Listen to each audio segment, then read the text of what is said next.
স্বাগতম আপনাদের আবারও আমাদের এই ভৌতিক সফরে। আজ আমরা হাজির হয়েছি এক নতুন গল্প নিয়ে। গল্পকার সৌমেন্দু ঘোষ। গল্পের নাম হানাবাড়ি। এই ভয়ানক কাহিনীকে কণ্ঠে জীবন্ত করে তুলেছেন ডক্টর জয়িতা পাটোয়ারি এবং রাজদীপ বিশ্বাস, এবং এই বিশেষ পরিবেশনা প্রকাশিত হচ্ছে আমাদের ইউটিউব চ্যানেল গল্প হলেও সত্যিতে। আর আজকের পরিবেশনা আমাদের এপিসোড 26। চলুন তবে খুঁজতে যাই এই হানাবাড়ির আনাচে কানাচে শুনতে পাওয়া যায় কিনা কোনো হাহাকার। সদাশিব বাবু আছেন? সদাশিব বাবু, কাকে চাই? নমস্কার। সদাশিব বাবু আছেন? হ্যাঁ, আমি সদাশিব বাবু। কি ব্যাপার বলুন তো? আগে ব্যাপার সেরকম কিছু না। না, তবু এতটা পথ যখন এসেছেন, একলা মহিলা, সন্ধেও প্রায় ঘনিয়ে এসেছে। ওই কাগজে একটা বিজ্ঞাপন দেখলাম, বাড়িটা নাকি বিক্রি হবে, তাই এসেছি। ও হ্যাঁ হ্যাঁ, আসুন আসুন, ভিতরে আসুন, সাবধানে ভিতরে আসুন। চলুন। ও বাবা, ভিতরটা কিন্তু বেশ অন্ধকার। আসলে আলোগুলো তো এখনো জ্বালানো হয়নি। আমার চোখে আবার চড়া আলো বিশেষ সহ্য হয় না। বসুন, ওই কোনায় চেয়ারটাই গিয়ে বসুন। ঠিক আছে ঠিক আছে। দাঁড়ান, আপনার জন্য বরং এটা কম পাওয়ারের আলো জ্বালি। তা এই আলোয় চলবে? আগে এত কম আলোতে তো বাড়িতে সবকিছু দেখতে পাচ্ছি না। বাড়ি কেনার ঝক্কি তো বোঝেন। ঠিক আছে, এতেই কাজ সেরে নেব, মানে চালিয়ে নেব। একটা কথা জিজ্ঞেস করব? হ্যাঁ করুন। বিজ্ঞাপনে লিখেছেন ওল্ড ক্যালকাটার উপর একটা ছোট একতলা বাড়ি বিক্রি হবে। আচ্ছা, আপনি লিখেছেন একমাত্র কুসংস্কার মুক্ত ব্যক্তিরাই যোগাযোগ করবেন। এই কুসংস্কার মুক্ত কথাটার মানে কি? না না, কিছু না কিছু না। আসলে পাড়ার লোকগুলো খুব দুষ্টু আর হাড়বজ্জাত। কেউ বাড়ি কিনতে এলেই তাকে ভূতের নাম করে ভয় দেখায় আর কি। তাই বুঝি? নানা রকম ভাঙচি দেয়। ও, কি বলে জানেন? কি বলে এ বাড়িতে নাকি ভূত পিশাচ আত্মা ঘুরে বেড়ায়। হ্যাঁ। ও আচ্ছা, আপনি বলুন তো, বাড়িতে ভূত থাকলে আমি আছি কেমন করে? হ্যাঁ, তা বটে, সে তো ঠিকই। আপনি আছেন কি করে? তা সত্যি কি এ বাড়িতে ভূত আছে নাকি? না না, বললাম না, এ হচ্ছে ওই পাড়ার সব দুষ্টু লোকেদের রটনা।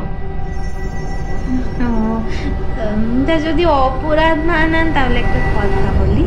হ্যাঁ হ্যাঁ, বলুন না। আমি যখন বাড়িটা ঠিকানা জিজ্ঞেস করছিলাম, মানে একেবারে তো বাড়িটা খুঁজে পাইনি, তখন বেশ কয়েকজন আমাকে জিজ্ঞেস করছিল জানেন, ওই সন্ধেবেলায় আমি ভুতুরে বাড়িতে কি জন্য যাচ্ছি। তা আপনি কি বললেন? আমি বাড়ি কেনার কথাই বললাম। তখন ওরা আপনাকে কিছু বললো না? সবাই বলল এই বাড়িতে নাকি আমি থাকতে পারবো না, আজ অব্দি কেউ পারেনি। তাও আপনি এলেন? ওদের মধ্যে কে যেন আবার বললে এবারে সব লোকজন বেশ কয়েক বছর আগে মারা গেছে, তারপর থেকে বাড়িটা নাকি খালি পড়ে আছে। আর এসে কি দেখলেন? জলজ্যান্ত আমি রয়েছি। হ্যাঁ, অনেকেই বলেছিল এটা নাকি হানা বাড়ি। সত্যি নাকি সদাশিব বাবু? দেখুন, আপনার নামটা কিন্তু আমার এখনো জানা হয়নি। আগে রমলা। রমলা দেবী? ওসব কথায় আপনি যে বিশ্বাস না করে এত দূর কষ্ট করে এখানে এসেছেন, খুব ভালো লাগলো। আপনার নিশ্চয়ই কোনো কুসংস্কার নেই? পুরোপুরি নিজেকে কুসংস্কার মুক্ত বলি কি করে, তবে হ্যাঁ, আমার ব্যক্তিগতভাবে মনে হয় নিজের চোখে না দেখলে কোনো কিছুই বিশ্বাস করা উচিত নয়। ব্যাস ব্যাস, ওতেই হবে, ঠিক বলেছেন। চলুন তাহলে আপনাকে একবার বাড়িটা দেখিয়ে আনি। চলুন চলুন। এই বারান্দা দিয়ে ঘরে ঢুকে এটা হলো আমার বসার ঘর। ও হ্যাঁ, দাঁড়ান, আপনার জন্য বরং আলোটা জ্বালিয়ে দিই। হ্যাঁ হ্যাঁ। এবার দেখুন তো ভালো করে, এই আলোয় চলবে তো? চলবে মানে? বাহ, এ তো খাসা বাড়ি মশাই। তবে কেমন যেন একটা স্যাঁতস্যাঁতে ভাব, কিরম নোংরা চারিদিকটা।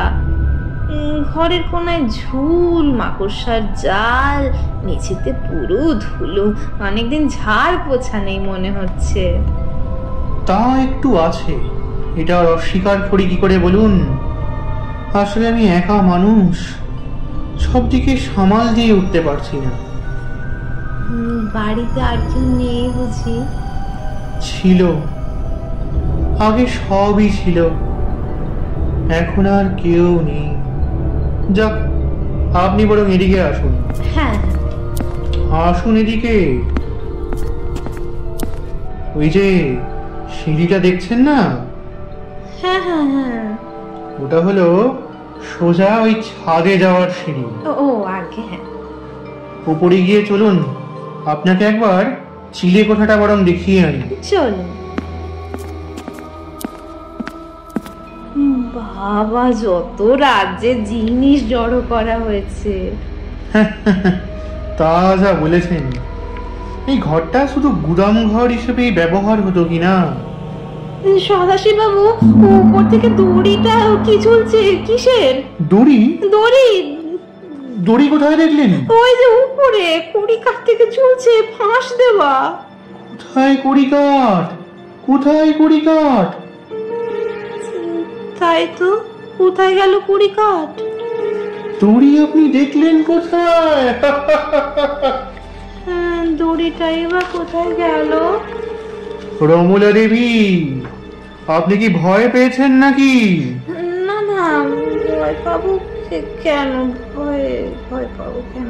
না, আপনি ভয় পেয়েছেন। বোধহয় চোখের ভুলি ছিল, কিন্তু আমি... কিন্তু নেই, কিন্তু নেই, কোনো কিন্তু নেই। আপনি ভুল দেখেছেন। ও আসুন, দরজা দিয়ে বেরোলেই ছাদ। হ্যাঁ হ্যাঁ। কি সুন্দর না? বাহ, দিব্যি হাওয়া খাওয়ার জায়গা তো। হ্যাঁ, তা যা বলেছেন। আসলে এখানে আশেপাশে কোনো ঘর বাড়ি নেই তো, তাই হু হু করে হাওয়া আসে। রাস্তার দিকে কি যেন উড়ে গেল কালো মতোটা, কি? ওই পাখিটা কি? পাখি? পাখিটা কি হবে বোধ হয়। পাখি? আরে আপনি তো মশাই দেখছি ভীষণ ভীতু। না না, ভীতু আমি স্পষ্ট দেখলাম সদাশিব বাবু, কি যেন একটা উড়ে গেল। যাকে, চলুন তাহলে নিচে যাই। হ্যাঁ সদাশিব বাবু, বাড়ি জানেন তো আমার খুব পছন্দ হয়েছে, তবে আপনি নিশ্চয়ই দরদাম নিয়ে ভাবছেন। না না, তা ঠিক নয়। না না, বেশি একদম দিতে হবে না, 2 লাখ কমিয়ে না হয় সির্ফ 8 লাখ দেবেন। ও আসলে এরকম পশ এলাকায় বাড়ির এই দাম তো কিছুই না। না, ঠিক বলেছেন, এত কম দামে এরকম এলাকায় এরকম বাড়ি পাওয়া যায় না বটে। তবে কি? তবে আর কিছুই